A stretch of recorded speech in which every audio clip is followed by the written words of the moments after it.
Je vous ai dit que le Burkina, c'est le meilleur élève que le Mali pouvait rêver. Et Dieu en a fait grâce. Aujourd'hui, le capitaine, il mérite respect et considération. Il a frappé la France. Aujourd'hui, là, tu n'as pas, non.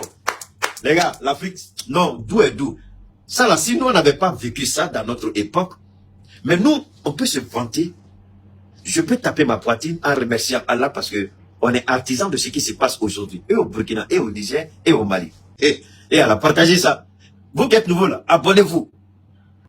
La France dit, pourquoi le Burkina décide de soutenir le Niger?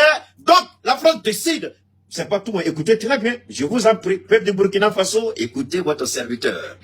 La France dit, parce que le Burkina a fait ça, plus d'aide budgétaire, plus d'aide au développement. Mais en tout temps, la France prend le soin de dire à la CEDEAO de commencer à préparer des sanctions contre le Burkina. Les sanctions vont venir, hein? Burkina. Oh, loupé. Non. C'est la France qui dit toujours. Donc, la France dit, comme le Burkina décide de soutenir le Niger, il faut chicoter le Burkina. C'est pas fini.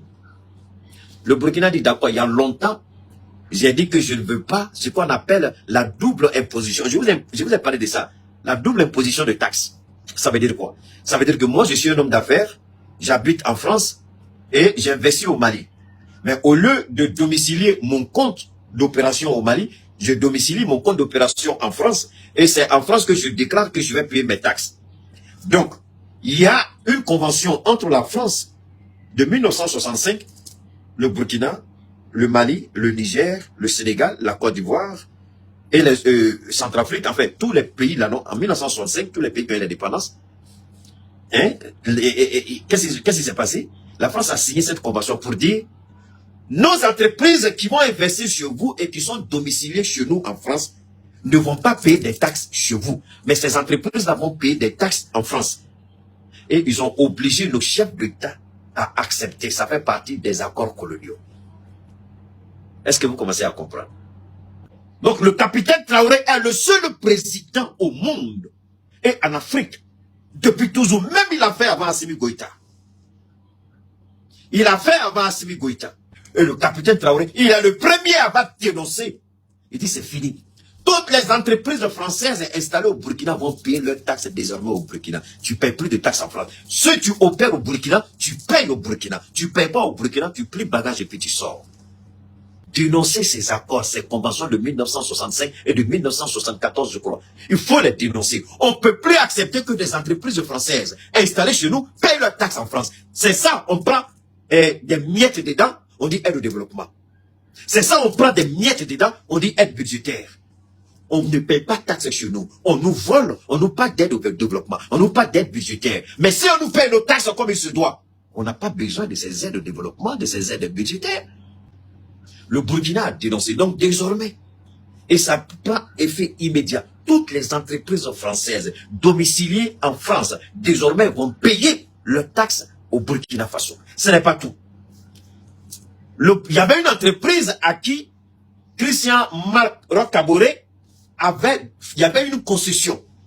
Comme ils l'ont fait en Côte d'Ivoire avec Bolloré. Ils l'ont fait en Guinée, au port de Guinée avec Bolloré. Donc, ils ont donné l'aéroport. Il y a un aéroport au Burkina, je crois à Ouagadougou, qu'ils sont en train de construire. Et l'aéroport, c'est un aéroport civil. Je ne sais pas trop, mais j'ai lu ça aujourd'hui. Donc, le Burkina a décidé de casser le contrat. Donc, le Burkina dit, la France, c'était la France qui avait ce contrat-là. Le Burkina a cassé le contrat. Le Burkina leur a arraché le contrat. Mais depuis que le Burkina était déjà en Russie, le capitaine avait déjà négocié, il avait déjà trouvé une entreprise qui était prête à financer, à venir. Pardon, ils ont arraché et puis ils ont appelé les gens. Venez. Il y a un cahier de charges qui est là. C'est pas parce que c'est la Russie qui va faire. Il y a un cahier de charges qui est obligatoire, qu'il faut suivre. Alors, vous voyez, et ça c'est du côté du Burkina. Donc, il y a un aéroport qu'on leur a arraché. Désormais, ils vont payer les taxes. Ce n'est pas tout. Air France a décidé volontairement de suspendre sa livraison, si tu veux, comment on appelle ça, son trafic. Air France a décidé au Burkina de suspendre son trafic sans informer les Burkinabés. Du 4 au 11. Est-ce que vous avez compris? Du 4 au 11. Pour répondre au Burkina, parce que tout simplement, le Burkina a décidé de soutenir le Niger. Donc Air France a décidé d'interrompre son trafic via Ouagadougou. pour une semaine. Est-ce que vous m'avez entendu? J'ai pas fini. J'ai pas encore fini. Maintenant, Air France s'élève aujourd'hui. Air France dit, on va reprendre notre trafic sur le Burkina. Ibrahim dit, Ibrahim a appelé son ministre des Transports. Il dit, si Air France arrive ici au Burkina, je te démets de tes fonctions, puis je te mets en prison. Il dit, je te démets de tes fonctions, je te mets en prison. Le ministre du Transport, brrr, ils ont saisi, comment on appelle, Asekna local. Ils ont envoyé un message à Air France. On dit, jusqu'à nouvel ordre, vous ne pouvez plus venir au Burkina. Jusqu'à nouvel ordre, Air France ne rentre plus au Burkina. Vous voyez que l'Afrique marche. Vous voyez que c'est ça qu'on veut. La réciprocité dans le respect. Air France ne rentre plus au Burkina. Jusqu'à nouvel ordre. C'est pas tout. Toutes les entreprises françaises désormais payent leurs taxes au Burkina. Ce n'est pas tout. Ibrahim a arraché un aéroport entre les mains d'une compagnie française. Ibrahim ne tourne pas autour du pot. Il est direct, il est précis et il n'a pas de problème.